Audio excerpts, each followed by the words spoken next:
Close your eyes for a moment and picture a velociraptor. You're probably imagining a 6-foot-tall killing machine with scaly skin, opening doors with terrifying intelligence, hunting in coordinated packs through a kitchen. You can almost hear that distinctive bark, that clicking communication between predators as they corner their prey. Now I want you to forget everything you think you know, because the real velociraptor, it would barely reach your knee. Welcome to the true story of one of history's most misrepresented dinosaurs. I'm going to take you on a journey from the sun-scorched deserts of Mongolia to cutting-edge laboratories where scientists are rewriting everything we thought we understood about these fascinating creatures. The year was 1993. Steven Spielberg's Jurassic Park exploded onto cinema screens, and overnight, the Velociraptor became the most famous dinosaur since Tyrannosaurus Rex. Children around the world fell in love and were terrified of these intelligent, pack-hunting monsters. But here's the thing, Spielberg didn't actually use Velociraptor. The dinosaurs you saw in that film were based on Deinonychus antirrhopus, a much larger relative discovered in Montana. At the time the film was being made, some paleontologists had proposed grouping Deinonychus under the Velociraptor genus. Spielberg's team liked the name Velociraptor better. It means swift thief in Latin, which sounds far more cinematic than Deinonychus, meaning terrible claw. So a star was born, the wrong star perhaps, but a star nonetheless. The real Velociraptor mongoliensis was first discovered in 1923 during an American Museum of Natural History expedition to the Gobi Desert. Paleontologist Peter Kaysen found the first known specimen, a crushed skull and a single deadly claw, in the flaming cliffs of Mongolia, a landscape so otherworldly that early explorers thought they'd reached the edge of the world. And what they found would eventually revolutionize our understanding of dinosaurs themselves. Let's build a real velociraptor from the bones up. Stand up wherever you are. Now look down at your knee. That's approximately how tall a velociraptor stood at the hip, about half a meter, or roughly 20 inches. From nose to tail, it stretched about 2 meters, 6.5 feet, but most of that length was a stiff, bony tail that acted like a tightrope walker's balance pole. Weight, approximately 15 kilograms. 33 pounds? About the size of a large turkey. Yes, a turkey. But before you laugh, let me tell you about that turkey's equipment. First, the skull. Velociraptor possessed a long, low snout filled with 26 to 28 serrated teeth on each side of its jaw. These weren't crushing teeth like a crocodile's. They were slicing teeth, curved backward like steak knives, designed to grip flesh and tear it away. Recent CT scans of Velociraptor skulls have revealed something remarkable. Their brains were large relative to their body size, with particularly well-developed regions for processing sensory information. Dr. Amy Balanoff at Johns Hopkins University has spent years scanning dinosaur skulls. Her research suggests Velociraptor had a brain-to-body ratio comparable to modern birds of prey. They weren't solving puzzles or opening doors, but they possessed keen spatial awareness, excellent vision, and the processing power needed for high-speed pursuit. Speaking of speed, those legs. Velociraptor's name means swift thief, and its anatomy delivered on that promise. The legs were long and slender, built for acceleration and agility rather than sustained running. Biomechanical models suggest top speeds of around 40 kilometers per hour, about 25 miles per hour, in short bursts. But the legs held something even more interesting. On each foot, the second toe bore an enlarged, sickle-shaped claw, measuring about 6.5 centimeters, 2.5 inches, along its outer curve. For decades, paleontologists assumed this was a slashing weapon, imagining velociraptors disemboweling prey with powerful kicks. Then Dr. Phil Manning from the University of Manchester decided to test that theory. In 2005, Manning and his team built a mechanical velociraptor leg and used it to attack pig carcasses, the closest analog to dinosaur prey they could ethically obtain. The results were surprising. The sickle claw couldn't slash through flesh effectively. Its shape and the mechanics of the leg made slashing inefficient. But puncturing? That was a different story. The claw acted more like a climbing crampon or a cat's claw, perfect for piercing, gripping, and holding on. This led to a revolutionary new hunting hypothesis. What if Velociraptor didn't slash its prey, but instead leaped onto it, using those claws as anchors while it used its jaws to attack? Imagine being a small dinosaur in Cretaceous Mongolia. A feathered blur launches at you from concealment, claws puncturing your hide, teeth tearing at your throat. You can't shake it off. Those claws are hooks, and they're attached to a relentless predator that won't let go. Suddenly, the turkey comparison seems less amusing. In 1999, a fossil changed everything. Chinese paleontologists had been excavating the remarkable Yixian Formation in Liaoning Province, a geological deposit famous for its exceptional preservation. Volcanic ash had buried countless creatures rapidly, preserving details that normally vanish within hours of death. And in that ash, they found feathers on dinosaurs. The first feathered dinosaurs discovered weren't velociraptors. They were relatives like Sinosauropteryx and Caudipteryx. But the implications were staggering. If these animals had feathers, what about their close relatives? The answer came in 2007 when paleontologists took a closer look at a velociraptor forearm bone from Mongolia. Dr. Alan Turner and his colleagues from the American Museum of Natural History discovered something extraordinary: a series of regularly spaced bumps along the ulna bone. These weren't disease marks or random growths. They were quill knobs, the attachment points for secondary flight feathers. You have bones in your body too, and if you were a bird, your ulna would show similar structures. This was unambiguous physical evidence. Velociraptor had large feathers on its arms. Now let me be clear, Velociraptor could not fly. Its arms were too short, its body too heavy, and it lacked the keel-shaped breastbone that anchors powerful flight muscles. But it was feathered, probably extensively so. Based on what we know from related species with preserved feathers, modern reconstructions show Velociraptor covered in a coat of filamentous feathers for insulation, with longer pennaceous feathers on its arms, tail, and possibly its legs.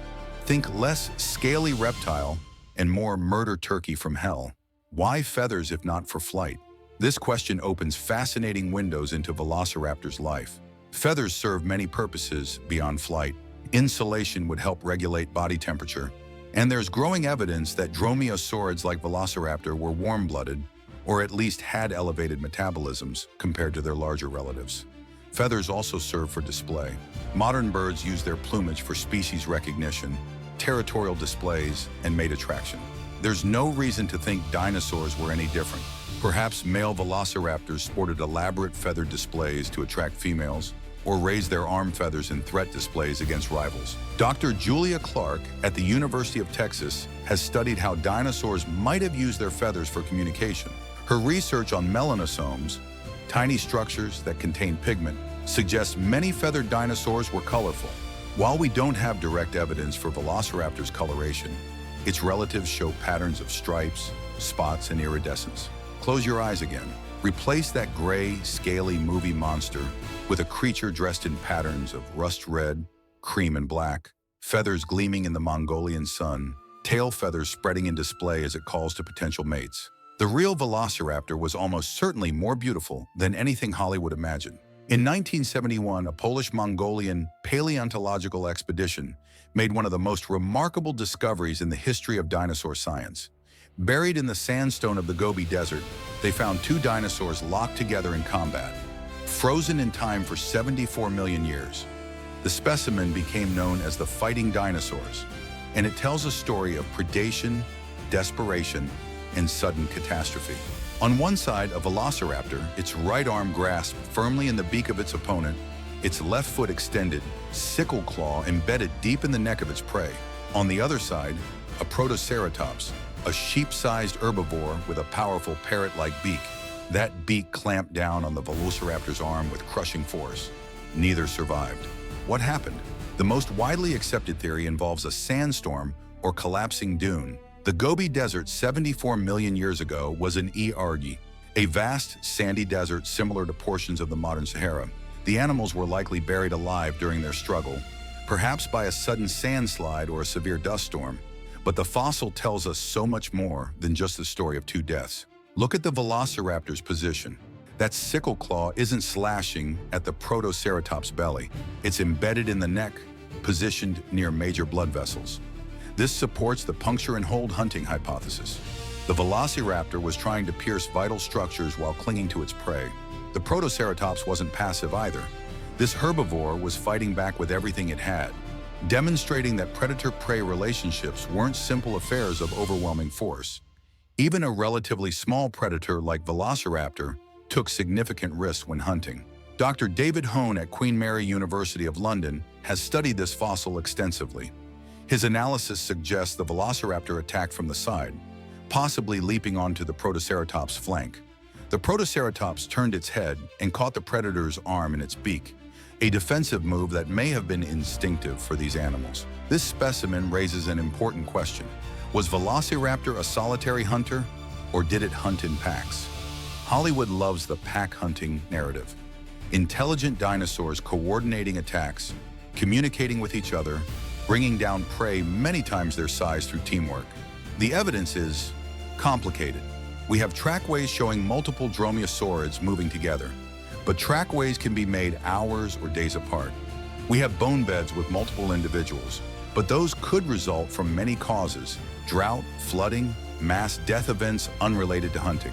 Dr. Joseph Fredrickson from the University of Oklahoma has approached this question ingeniously. His team analyzed carbon isotopes in the teeth of dromaeosaurids and compared them to known pack-hunting mammals. In social hunters like wolves, isotope ratios are similar across age groups because food is shared. In solitary hunters like Komodo dragons, juveniles show different ratios because they exploit different food sources than adults. The results? Large dromaeosaurids showed patterns more similar to Komodo dragons than wolves. Young animals appear to have eaten different prey than adults, suggesting limited food sharing and possibly solitary hunting. For Velociraptor specifically, the evidence is simply insufficient to draw firm conclusions. They may have hunted alone. They may have coordinated in pairs or small groups. They may have been opportunistic, sometimes cooperating and sometimes competing. The honest answer is, we don't know yet. And in science, admitting uncertainty isn't weakness, it's integrity. Let me take you back 75 million years to the world Velociraptor called home. The Gobi Desert of the Late Cretaceous wasn't quite like today's Gobi. It was warmer, slightly wetter in some seasons, but still arid, a land of sand dunes, oases, and seasonal streams. The landscape would have been familiar in many ways: sandy plains, rocky outcrops, sparse vegetation clustering around water sources. Velociraptor shared this landscape with a fascinating cast of characters. Protoceratops was everywhere. We have fossils of thousands of individuals, making it one of the most common dinosaurs in these deposits. These sheep-sized herbivores likely traveled in herds, browsing on tough desert vegetation. They were probably a staple food source for predators, but as the fighting dinosaur specimen shows, they were far from easy prey. Oviraptor and its relatives stalked the dunes, their unusual beaked skulls adapted for a diet we still debate. Crushing eggs, processing hard plant material, perhaps different species specialized in different foods. And above them all, occasionally passing through, was Tarbosaurus, the Asian cousin of Tyrannosaurus rex, a 9-meter, 5-ton apex predator that would have viewed Velociraptor much the way a lion views a jackal. Not as a threat, perhaps not even as competition, but certainly as something to be wary of around a kill. What did Velociraptor eat? The fossil record suggests a varied diet. Small dinosaurs like Protoceratops juveniles were almost certainly on the menu. Pterosaurs may have been targeted. Small mammals, yes, our ancestors were there, scurrying through the Cretaceous night, would have made convenient meals. A remarkable paper published in 2012 reported direct evidence of Velociraptor scavenging. A Velociraptor skeleton was found with a pterosaur bone in its gut cavity. A bone too large to have come from prey, the Velociraptor killed itself. This animal had been scavenging from a carcass. This isn't surprising. Modern predators are opportunistic. Lions scavenge. Eagles scavenge. There's no shame in it. Free calories are free calories. Velociraptor was almost certainly both predator and scavenger, taking opportunities as they arose. When did Velociraptor hunt? Dr. Lars Schmitz and Dr. Ryosuke Motani have developed methods to analyze dinosaur eye structures and infer their activity patterns. Large-eyed animals with particular skull features tend to be nocturnal or crepuscular, active at night or during twilight. Analysis of Velociraptor skulls suggests they had large eyes relative to their skull size, with features consistent with enhanced low-light vision. The picture that emerges is of an animal that may have hunted during cooler parts of the day, dawn, dusk, perhaps even night, avoiding the brutal heat of the Cretaceous Gobi afternoon. Imagine the scene: the sun setting over sand dunes painted orange and red. A feathered predator emerges from shade, pupils dilating in the fading light. Somewhere in the gathering darkness, a Protoceratops settles down to rest. The hunt begins. The real Velociraptor existed. It breathed, it hunted, it raised young. It lived and died in a world so distant that the very continents have moved since its time. And yet we can find its bones, study them, and reconstruct its life with increasing precision. 75 million years after its death, we can look at a Velociraptor skeleton and determine what it ate, when it was active, what color its feathers might have been, how it hunted, and how it died. That's not just science. That's a kind of resurrection. The Gobi Desert still holds secrets. Expeditions continue to excavate new specimens, new species, new evidence that challenges and refines our understanding. Somewhere in those ancient sands, perhaps, lies another fighting dinosaurs, another frozen moment from a world long vanished. And in laboratories around the world, scientists are developing new techniques that future generations will use to answer questions we haven't even thought to ask yet. What will we know about Velociraptor in 50 years, in 100? What certainties of today will become the quaint misconceptions of tomorrow? I don't know. And that uncertainty, that endless frontier of discovery, is what makes paleontology one of the greatest adventures in science. So the next time you see a Velociraptor in a movie, towering, scaly, opening doors with malevolent intelligence, smile a little, then close your eyes and picture the real animal. Small, fierce, beautiful, feathered in colors we can only guess at, surviving in a harsh desert world through speed, intelligence, and the murderous efficiency of that sickle claw. That's not a monster. That's something better. That's a real dinosaur.